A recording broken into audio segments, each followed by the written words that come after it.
Time to re-up YouTube. Your boy Young Mustard is back with another video, and today we got a special one because I'm gonna mix two of my favorite things in this life, the NBA and Dragon Ball Z. As y'all know, I'm an NBA super fan, but I also love myself some DBZ because it's a part of my childhood too. And today I thought I'd mix the two and talk about how some NBA players remind me of some Dragon Ball Z characters I grew up loving. This is gonna be a pretty long video, so you guys make sure you like, share, comment, and subscribe. Let's dive into this. To start things off, we have to talk about the GOATs of both series, Goku and Michael Jordan. I mean, I think this should be self-explanatory. Both of these guys got similarities that's incredible. Elite aura that cannot be matched throughout all of NBA and Dragon Ball Z history. I mean, just look at Goku right now. When he hits that Ultra Instinct or the first Super Saiyan transformation, nothing can touch that. And the same thing applies to MJ with his 63 points or the last shot. The man has moments that nobody can replicate that same level of energy and aura. Another thing about them that gets overlooked is that so many people kind of,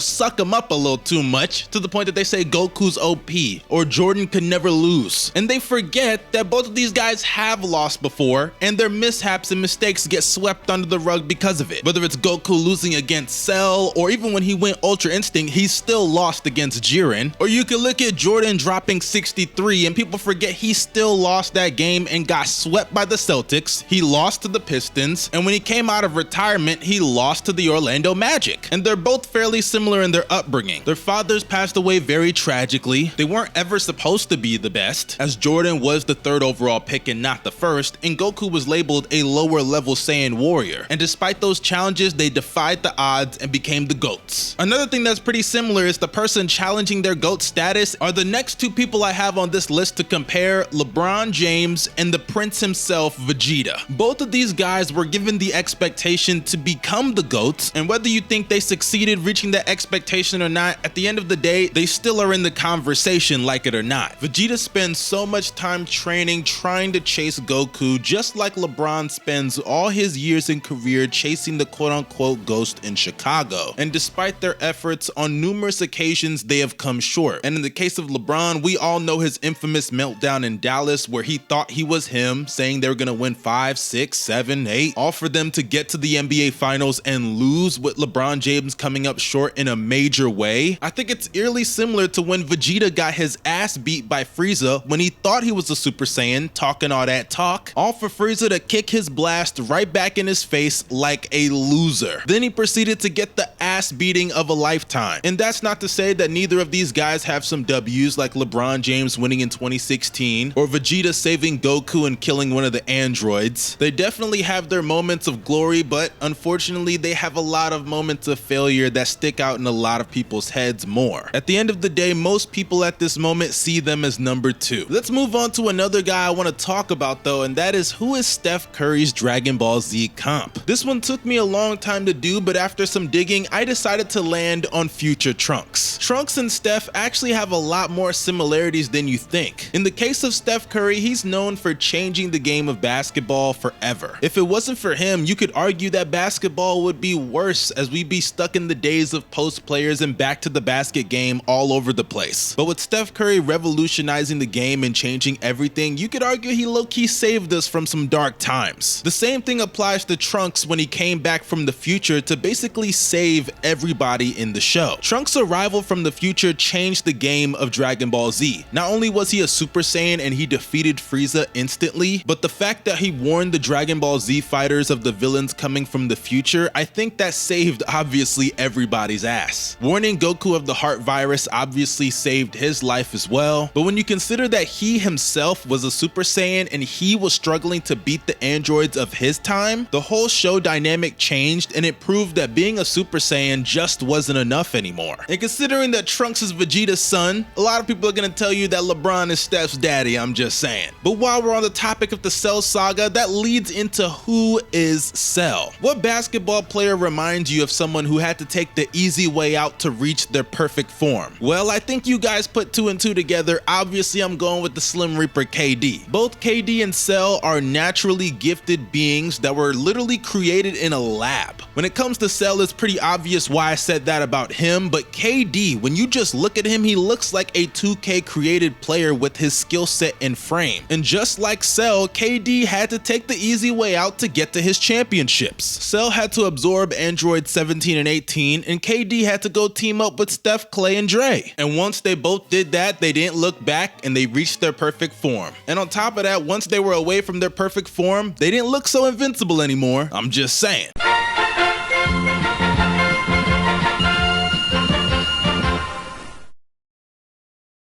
But while we're on the topic of freaks, that brings us to the Greek freak himself, Giannis Antetokounmpo. Giannis is my guy, but I have to say, out of all the characters in DBZ, he reminds me of Gohan. These are both guys that when they were born, you could tell they did not have any aspirations of becoming warriors or NBA players. Giannis in his youth was selling shoes on the side of the road in Greece. Gohan, when he was younger, he wanted to be a scholar. But the moment they started grinding, it started taking off in heights unimaginable very fast. Giannis was about 16, 17 years old and he still made the NBA. That's a feat in itself. Gohan was a young little kid and he was able to compete with guys like Nappa, Vegeta, and even later on fighting Frieza. Those were steps to success, just like Giannis winning those back-to-back MVPs. Even though he was losing, it was steps to success. But when they finally reached their peak in 2021 for Giannis, dropping 50 against the Phoenix Suns, it was incredible. And the same thing applies to Gohan whenever he was finally able to beat Cell going Super Saiyan 2. That 50-point game, in my opinion, is very equivalent to the one-handed Kamehameha on Cell. Gohan was doubting himself. He said he couldn't do it, just like Chris Paul, and I'm sure even Giannis himself was doubting himself to make some free throws in the finals. But what happened? They dug deep down and they did it. What's so ironic about the comparison, though, is that the next year for Giannis, he was supposed to cement himself as the best in the league without question. But unfortunately, due to an unlucky injury to Chris Middleton, they lost in the second round to the Boston Celtics. Despite Giannis throwing up 35 points a game, they were beat. It was clear he was the best player on the court and, in my opinion, the best player in the league. It's fairly similar to what happened to Gohan in the Buu saga. Gohan was finally able to embrace being the protector of the earth. They even gave him the Goku outfit in order to symbolize a passing of the torch from father to son. But what happens when he's fighting Buu? He's beating the shit out of him and Buu absorbs Trunks and Goten. They both were ready to take on that mantle as the clear-cut best in the world for years to come, and due to some bad luck and unfortunate circumstances, they weren't able to do so. But speaking of unfortunate, that leads into the dirtiest player in the game, Draymond Green. I got a comparison for Draymond that's gonna blow you guys out the water. I got Bulma, I ain't gonna lie. Both of these two, you may be thinking, what the hell do they have in common? Well, let me tell you what they got in common. They are both the best utility players in the game, or in the case of Draymond, you could say a role player. If it wasn't for those two, the league in the case of Draymond and the show in the case of Dragon Ball Z, it would not be the same. Bulma was able to make so many inventions that helped them push forward in the show's running. Whether it was stuff like the time machines or the Dragon Ball radar, she always showed up and showed out to help them all. I mean, hell, if it wasn't for her, they wouldn't have known Dr. Gero was one of the androids. And the same thing applies to Draymond Green. He may not be going out there dropping 30 pieces like Goku's going out there firing energy blast, but if it wasn't for him doing all the little things, guys like Steph Curry and Klay Thompson, they would not be maximized to their fullest potential. Setting screens, spot up threes in 2016 and 15, coming up big in games when a lot of other players didn't step up, or the biggest one of all, playing some of the best defense that we have ever seen at 6'6", mind you. Both of these two are, simply put, the best utility players in the game. But while we're on the topic of Bulma, let's talk about one of her kids, Trunks, and also Goten. These two are some funny characters, but they have so much untapped potential that if they just tweaked some of the maturity problems, they would definitely be able to reach it. I think the perfect comparisons, though, are Zion and Luka. If we're being real, these two should be the next faces of the NBA, but there are clear question marks with both of them, and a lot of it falls in injuries in the case of Zion, but also his off the court stuff. It's been a little bit of a distraction over the last couple of months. Then you got Luka, and his play style is really the problem, because as great of a player he is, he's not a good off-ball player, and he shows little effort on the defensive side of the ball. If these two can just get right, whether it's with their body or their maturity, IQ, all of those things, then trust me, they're gonna take over the league just like Goten and Trunks. If they fix their shit, they're gonna take over the show. But I talked about Gohan, I talked about Goten, I talked about Trunks, Goku, Vegeta. I didn't forget about the Namekian man Piccolo. Piccolo, one of my favorite characters in the show, even though after the Buu saga, he kind of became a comedy guy. Nonetheless though, he's a very chill, laid back guy. He's just not in that upper echelon of people like Goku and Vegeta. But when he's peaking, sometimes you think he is. Like when he fought Frieza, or when he fought the androids, when he merged with Kami. He may have started off like a villain, but he worked his way to be a beloved hero. And that's very similar to Jimmy Buckets himself. Jimmy's a pretty reserved guy at times. He may talk, but he's not somebody that's gonna be a loudmouth. In the beginning of his career, obviously he started off as a role player, but once he established himself as an all-star caliber player, he became a villain to some people. They started saying he was a bad teammate and a team cancer. Quote unquote, everywhere he goes, he's blowing up the situation, whether in Chicago, Minnesota, or Philly. Very similar to how Piccolo used to be a villain, by the way. But then once he got to Miami, he had moments where he looked like the best player in the world. I mean, don't get me wrong, he was really nowhere near that title, but in those moments, he looked like the best player alive. I can't cap to you. Similar to the moments I gave about Piccolo, Jimmy Butler got his own with Miami. You got the 2020 bubble beating Giannis and the Milwaukee Bucks, dropping 30 and 40 pieces and carrying that over to the NBA Finals, doing it without Bam and Dragic. You got the 2022 playoffs where he not only cooked Philly, Atlanta, but then went to Boston and had one of the most historic Game 6s in NBA history. And we just saw this past year with Jimmy Butler destroying the Milwaukee Bucks and once again leading them back to the NBA Finals. They may not be the upper echelon of guys like Curry, Jokic, and Giannis, but when they're cooking, it feels like there's nobody better.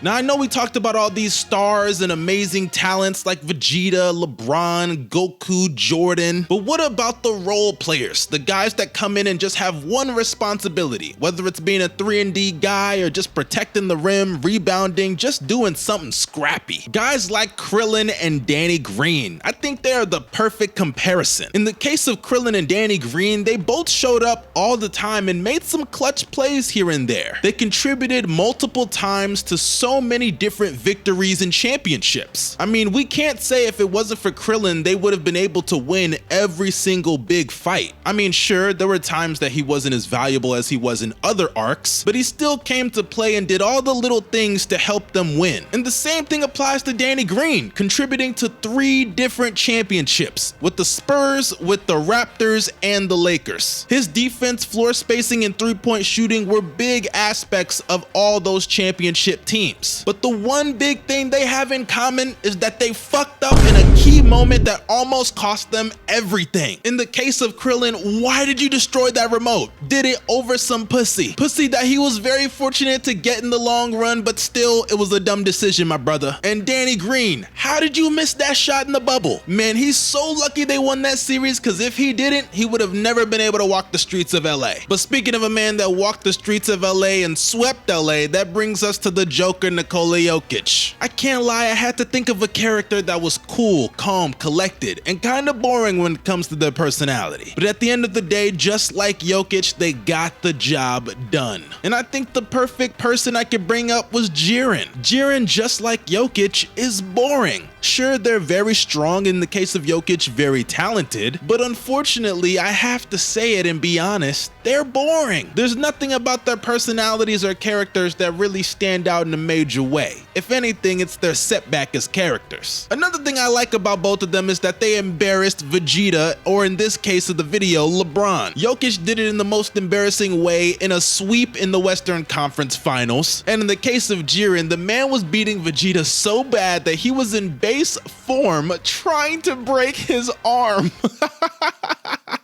Let's move on. But speaking of villains, that brings us to the next villain I want to talk about, and that is Frieza, the ultimate villain of the first arc in Dragon Ball Z, the Lord himself, Frieza. Honestly, this was a bit of a tough one, but I had to settle with James Harden. Now let me explain. On surface, it may not seem like those two have a lot of things in common, but honestly, the more you dig into it, they do. For one, they have different phases, or in the case of Frieza, different transformations of their career. For Harden, you got the phase in OKC as a six-man young guy. Then you got the early parts of Houston establishing himself as a star with Kevin McHale. Then you have the Mike D'Antoni years where he turned him into a consistent MVP candidate and a legitimate point guard. Then you got point guard James Harden in Brooklyn, and now you got Philly James Harden that's still more of a point guard, but a lot of people think he's washed. And the same thing goes for Frieza. You got first transformation, second transformation, third, and fourth. And once he hits his final form, he gets swole. Then you got Golden Frieza, which I don't like in my opinion. It just looks like a washed version of Frieza, even though I know it's his strongest form. I just don't like it, okay? I'm sorry. Another thing about them is that they are so despised. In the case of Frieza, it's pretty obvious why a lot of people don't like him, at least in the show. I mean, the guy is literally destroying planets, and on top of that, he's just evil to the bone. In the case of James Harden, people don't like him because he's manipulated the rules in his favor, and a lot of people see him as a playoff dropper. Once he's met with resistance in the playoffs, he struggles and folds under pressure, just like Frieza. When Frieza's met with a little bit of resistance from guys like Goku or Vegeta in Resurrection of F, he struggles, and when things don't go both of their ways, they destroy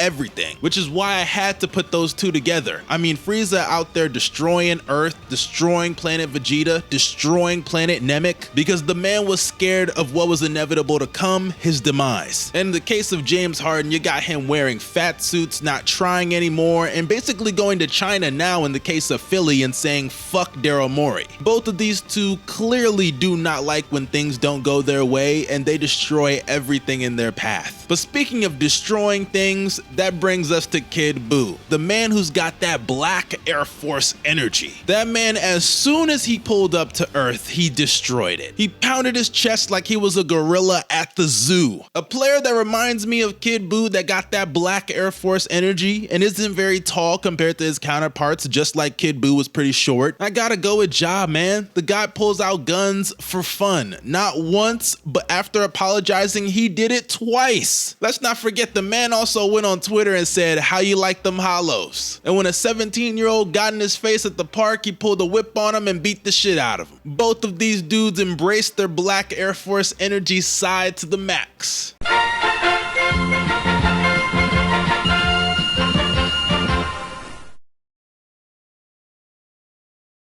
But now it's time to go back a little bit and talk about a couple of role players like Tien. Tien is a character that when we were first introduced to him, he was the shit, I won't lie. He had that eye on the top of his head and he was running through the Z fighters like I run through my side bitches on the weekends. And even though he did beat Goku, let's be real, he was beating up on weak competition at the time. Cause once guys like Piccolo, Nappa, Vegeta, Frieza, they started showing up, yeah, Tien, you were reduced to being a role player, no cap. And the perfect comp in my opinion was Kevin Love. Eating up all those touches on the bad team, you were still a really good player, but let's be serious here, you were not what your numbers made you seem. But one thing about both of them is that when they actually contributed, they contributed. They both had one signature moment that if you remove from the equation, the Z Fighters lose everything. In the case of Tien, it was him holding off Cell, even though Cell did survive, obviously. If it wasn't for him holding off Cell with the tri-beam shots, who knows what would have happened, because yeah, Cell would have absorbed 18 a lot sooner. And the same thing applies to Kevin Love shutting down Steph Curry in the clutch of the fourth quarter of Game 7 in the NBA Finals. If he doesn't do as good of a job as he did on that one possession, there's a good chance they lose that game and series. Sometimes it just comes down to one play and one move to win an entire arc or a series. But one guy who didn't contribute like that is fucking Yamcha. For those who don't know, I can't stand this clown. He started off with so much promise, and after every single arc gradually declined and declined and declined in his importance to the point that the guy just didn't even matter anymore and he's not a part of the Z Fighters. That reminds me of damn Michael Carter Williams. Started off with so much promise, embarrassed LeBron and D Wade in his first game, had a great rookie season, won Rookie of the Year, and went on to do a bunch of nothing. And just like Yamcha, gradually declined every single year to the point that now he's out the league, just like Yamcha's not a Z Fighter. Enough of these bums though, let's talk about Android 17 and 18 because I got a lot to say about those frauds. And I called them frauds because their perfect comp is D-Book and Chris Paul. What both of these two did was beat up on bad competition, and once they were met with opposition, they folded like a bag of chips. 17 and 18 were only strong in one timeline where Goku suffered a heart virus, Vegeta was not a Super Saiyan, and the rest of the fighters just couldn't hold their own because they're not strong enough. They dominated weak comp in the bad timeline, and once Trunks pulled up, they were cooked. We saw in the normal timeline that they couldn't even hang with fucking Piccolo. And mind you, those androids were actually stronger than the androids in future Trunks timeline. That's what's so wild to me. The same thing applies to CP3 and D-Book. Their most successful season was getting to the NBA Finals, and that happened in a timeline where every single round they ran into an injured team. And once they ran into a healthy team, they were cooked by the Milwaukee Bucks with a 50-piece in Game 6. Same thing happened the next year. After being the first seed in the Western Conference, they ran into an injured Pelicans team in round 1 without Zion and still went 6. And then in round 2, they ran into a finally healthy Dallas Mavericks team and got stomped by 30 in Game 7. That's deadass the equivalent of what Trunks did to them in that future timeline. And now, just like D-Book and Chris Paul, 17 and 18, they've split their own separate ways because they realized they're not the shit no more. But finally, we have arrived at the last comparison, Master Roshi. And I think, honestly, I don't even have to give an explanation for this. He's Karl Malone. If you watch DBZ and you know who Karl Malone really is, I think this should be self-explanatory, not gonna lie. Is that what you like to hear? No. Do you want to fuck me, William? No. No, yeah. Never of course mind. you do. Of course you do. Everybody wants to fuck the 15-year-old. It's good like soul food. Parked up outside in the old school. But hey, that concludes this video. I hope you guys enjoyed it. Honestly, I had a lot of fun making it, and I'm gonna have so much fun editing this. And if you enjoy it, want to see more just like it, make sure you drop a like, comment your opinions, and if you're new, subscribe and press that bell for post notifications. This is your boy Young Mustard signing out. You guys stay safe and have a blessed day. Peace. Damn, I had 4 hoes at one time, they were drilling me. I heard them little boy was plotting on killing me.